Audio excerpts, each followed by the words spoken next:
Hi, this is Jodie Sweetin, and welcome to Awkward Conversations. Today's episode is going to be from a season 2 of Awkward Conversations, where we were joined by Agent Timothy McMahon, who talked to us about the signs of use. Today, we are talking about the signs of drug use and what to do if you discover that your child is using drugs or has started abusing substances. It can be a really, really scary time. It can feel really overwhelming. It can feel really frightening. But just remember, it's not going to go away. You can't ignore it, and the sooner you deal with it, the better. So today I am joined by Special Agent Timothy P. McMahon, who has been employed by the DEA since 1998. He is going to be here today talking with us about what to do if you find out that your kids have been using drugs or you find something in their room. And of course, we're joined by Amy McCarthy, our fabulous LCSW out of Boston Children's Hospital. You know, realizing that your child needs help can be a really scary situation for a parent. And I think some parents, they want to pretend it's not there. They're totally overwhelmed. They don't know what to do. So we're hoping that today, through these conversations, we can really help parents find the resources and things that they need, because these problems do not go away on their own, and we want to take care of them as soon as we find out that something's going on. Now, Tim, you have a program and you go around to different places talking to parents, educators, where you set up a mock room and you show people and teach people and parents where kids and what kids use to hide some of their drug use. I worked in drug and alcohol treatment for about 6 years. I have I have tossed many a room to look for, contraband and things like that. But I think parents really need to find out the best ways to do that. So if you could tell us a little bit about what you do and some of the places that parents should really be looking, that would be great. Yeah, in speaking with some parents, some are hesitant to go into their children's bedroom because they're looking at it as an invasion of privacy, and they don't want to violate their son or daughter's privacy by going through their things in their room. But to kind of make the point, I've spoken with parents who unfortunately have lost a son or daughter to an overdose, and up to a year or more later, they're still finding hiding spots throughout the house that their son or daughter used to hide their drugs. So, again, especially teenagers and young people will go through extremes to try and hide their drug use, and make it very, very difficult for others to be able to detect. Right. And I think, one of the things that talking about that and saying, what we were saying earlier, like, this is my job as your parent, is to keep you safe. I don't want to invade your privacy. I don't want to read your journal. I don't want to, but I'm going to go in there and look for things to keep you safe. And it's hard. And that's that's always the point of contention, right? Between teens and parents is, I want to do this. And the parent is like, I have to be the, I have to be the guardrail and keep you safe. And sometimes that means you're not going to like me very much. And I'm really sorry. Yeah, you're 100% right. And I'm not necessarily talking about going in and completely trashing the bed, the whole bedroom. But it's going in. If you're going in to drop off the laundry, take a look around the room, see what's there. If you go back in, a few days later and, there's a bottle of water or a can of soda sitting on the end table and it hasn't moved, pick it up and look at it, because they sell those items as storage containers. I have a water bottle here that's, you give it a twist and you have a little storage container there, and it has actual water in it. So looking at it, it looks like something that you wouldn't look at twice. So, go in the bedroom, look around, open the drawers, flip through the clothes. If you open the drawers, don't forget to feel underneath the drawer, because all you need is a piece of tape to stick something underneath or in the back of the drawer. In the closet, especially, in the states where, we have cold winters, in the summertime, where the winter coat is stored in the back of the closet, check the pockets, because that would be a great place to hide something. Everyday items, that can be purchased off the internet. And most of these items, there is absolutely no age restriction. Different types of pipes that you can buy. And they're not the traditional, bongs and all that. Here, a little ceramic dinosaur, but it has the little bowl underneath for the marijuana, and you would inhale through the back of the tail. Things like that a parent walking in may not pay any attention to, think it's just some type of a glass ornament. Things that you don't have to, order from a website, just a tennis ball. All you need is a razor blade, put a little slit in it, and now you have a little storage container. Who's going to pay attention to, a tube of tennis balls in a bedroom? They're not out of place. So it's all things like that. That's why we call the program Hidden in Plain Sight, because it's things that are right under your nose. And again, in speaking with parents who have been through this, pretty much most of the items that we use in our display are items that they have told us about that they have found. We just stress to parents that if a teenager is using something, in their mind it's going to be, well, if mom and dad came in, where would they look? Because that's not where I'm going to put it. Tim, those are some really amazing tips to kind of look for. I think in our program, we see some similar things that parents and young people report to us. Some other examples are behind like picture frames on the wall. Again, kids can easily tape something onto their books on their bookshelf. You can easily make a hole for something and, who's looking inside the books. Another thing that we see a lot is because, like you mentioned, you can order things offline kind of at any age. There's not much restriction.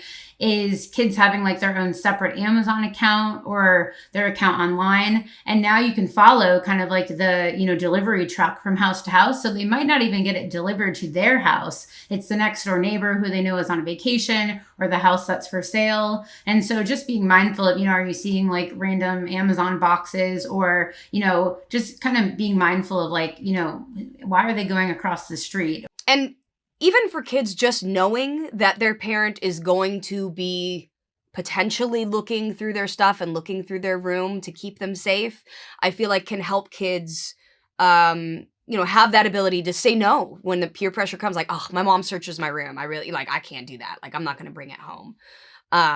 Just knowing that your family is involved and that your parents are there trying to be that safety net for you, I think can really help kids, avoid substance use in the first place. And I know, Amy, you and I have talked about this before, even last season.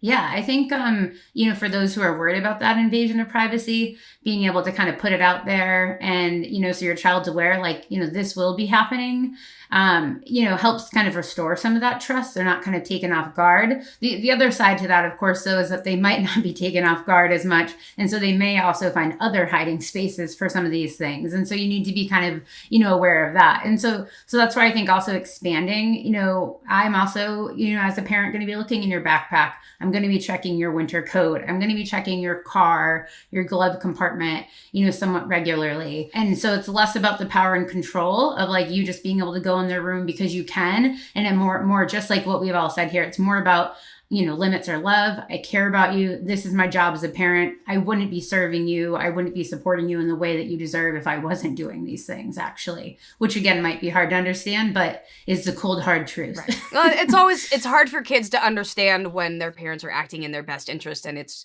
ruining their fun, their friends, and that's the hardest job of parenting is sometimes being the person that they don't really like.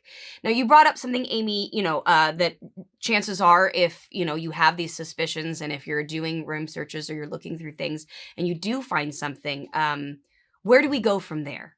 What happens at that moment? I know that moment when a parent finds, some sort of substance in their child's room can be terrifying. It's overwhelming. You in that moment probably feel like you failed. And I think one of the important things too to talk about is that people of any age, gender identity, economic status, addiction touches everyone's lives. And I think the more we realize that and the more we can get away from the stigma of somehow it being a personal failure or that we vilify those people, I think can be really helpful too. We'll be right back after this message. Saving lives means staying informed. Knowing the dangers of using fake prescription pills can help those you care about and keep our community safe. As a parent, educator, neighbor, or friend, we all play a role in building safe and healthy futures for ourselves and our loved ones. Do your part to take the first step today. Visit GetSmartAboutDrugs.com to access education, prevention, and treatment resources. Fake prescription pills laced with fentanyl are deadly. Be their protector. Be informed. Visit GetSmartAboutDrugs.com. Yeah, the hardest part sometimes is, finding that first, set of substances or instances that your child has been using substances. And so, taking a step back if you need to, if you feel like the emotions and the anger and the fear are kind of rising, taking that step back, taking a breath, making a plan, I think is the first thing I would advise parents to do.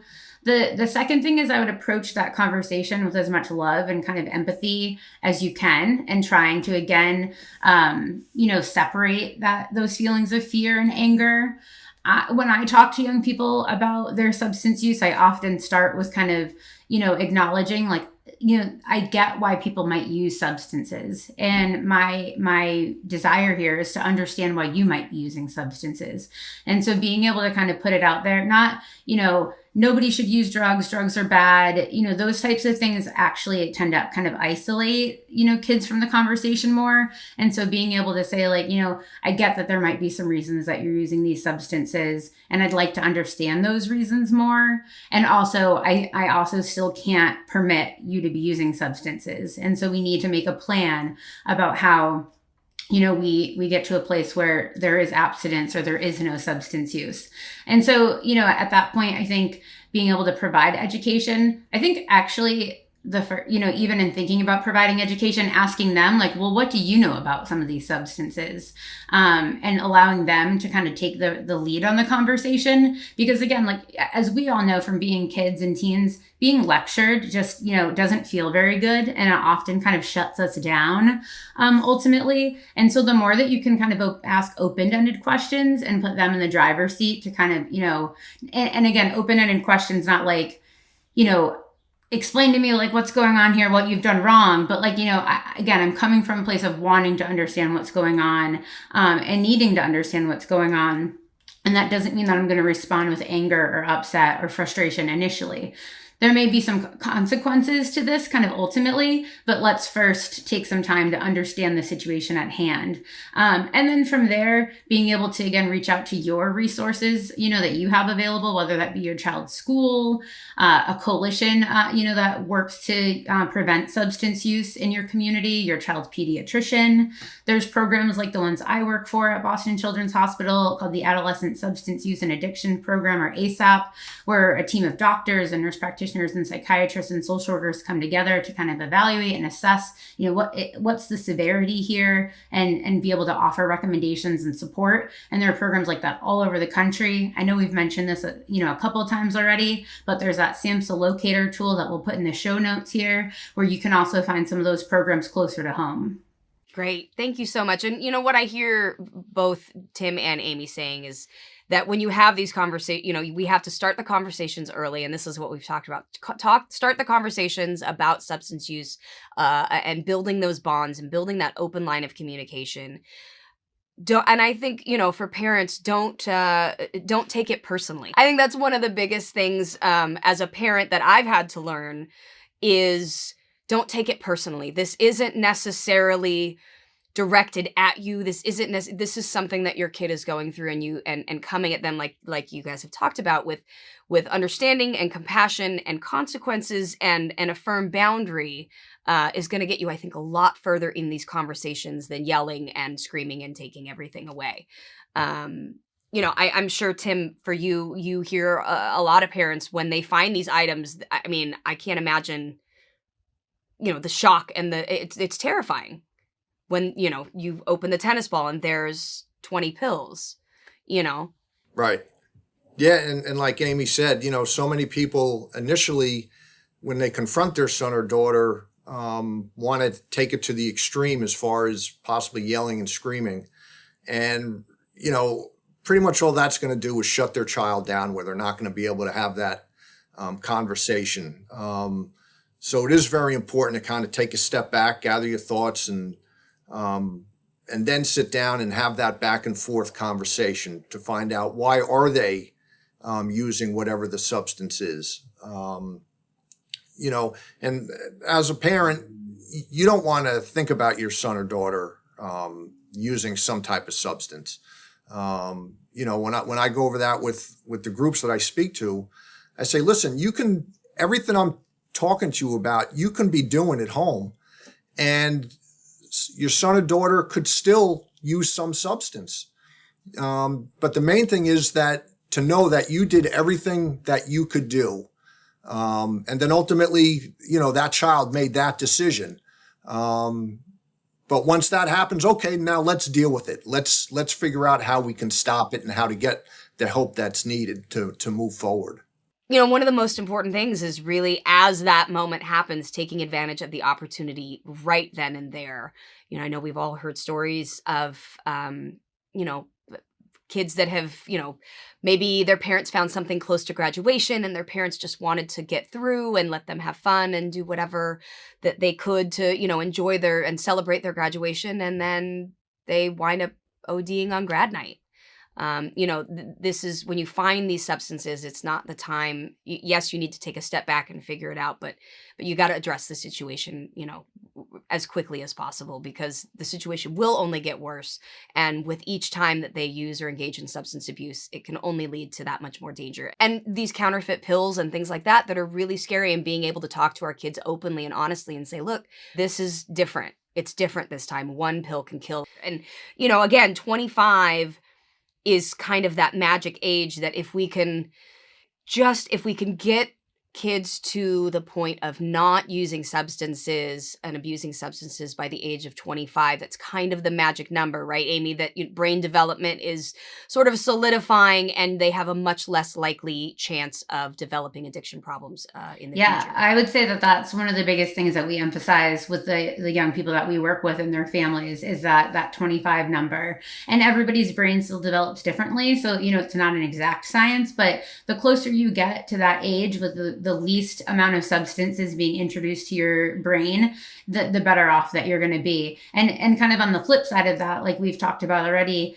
the younger, the onset of substance use, that's the biggest predictor for, chronic and ongoing substance use disorders. That, the sooner that you start that process, the harder it is also to kind of, disengage from those substances. So again, I think, it just reinforces that point that the further out we can get. Sometimes I talk with the young people that I work with about, getting to college graduation and getting to kind of like, after college. And it's hard to think about the future when your brain is also developing, especially that part of the brain where like, long-term thinking and long-term rewards aren't there.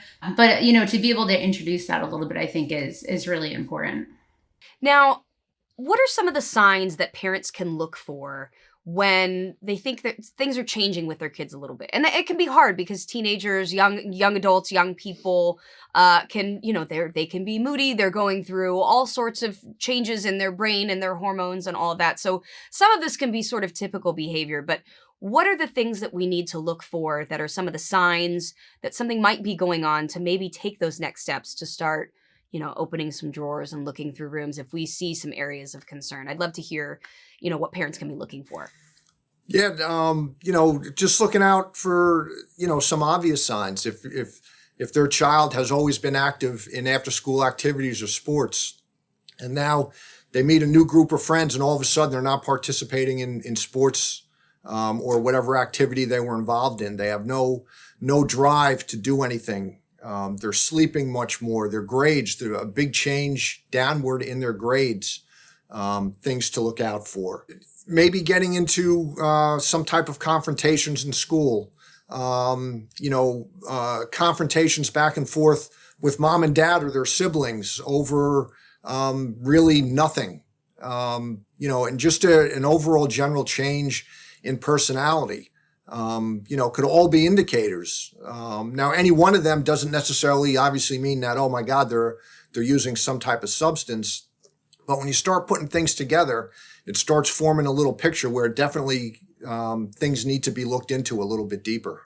Tim, I love what you said about that change in personality, because I also have seen it kind of sometimes be the opposite, where you have a child who maybe is kind of like a little bit irritable or isn't really kind of functioning as well. And all of a sudden you see this drastic increase. They have more energy. They're, seemingly, more happy, and that sometimes can also mean that, they're using substances now, which is creating this lift off of them because they're now finding this unhealthy coping mechanism of using substances. And so that's, that kind of shift one way or the other, like you said, isn't cause for, absolutely jumping to conclusions that they're using substances. But I think it's definitely something to kind of have parents keep it in the front of their kind of mind to be looking into and just kind of considering overall. And so many of those signs are also some of the signs of depression, anxiety, stress, things that can lead to substance abuse if that's not happening already. So, if you see those signs and things going on, they may not be to the point of using substances yet, but they could be going through some depression and still need mental health services, some therapy, things like that, so that they don't turn to substances to try and deal with some of those feelings and problems. So I think as soon as parents see signs of their kids really changing behavior, things are just not what they were, it should be a red flag to get them some help, to get them someone to talk to, because you might be able to intervene before they actually get to the point of using substances. So something else that we see also is kids either having more money than like they're accustomed to, or without cause, that they're not working, or even if they are working. And that doesn't mean that you see them with copious amounts of cash kind of lying around. It might be, they're going out to dinner with a friend, they're going to movies, but like they're not asking you for money all of a sudden. That could mean that, that they're either trading kind of substances for kind of like cash as a commodity, or it could be that they might even be involved in kind of dealing substances. And so now they're, having a cash flow. Or of course, if they're now asking you for money much more often, and it doesn't kind of make sense, what they're asking you for, then that's kind of cause for concern. And we often advise families to be very mindful about monitoring, money and kind of cash flow, debit cards, bank accounts, Venmo, Cash App. There's so many ways now to kind of exchange money, and it's important to stay on top of all those different types of ways to monitor how is the money kind of coming and going when it comes to your child. Yeah, and even just noticing on the opposite side of that, as the parent, noticing your money missing, $10 here, $20 here missing, and other valuables from within the house that you notice aren't there anymore. Could definitely be signs.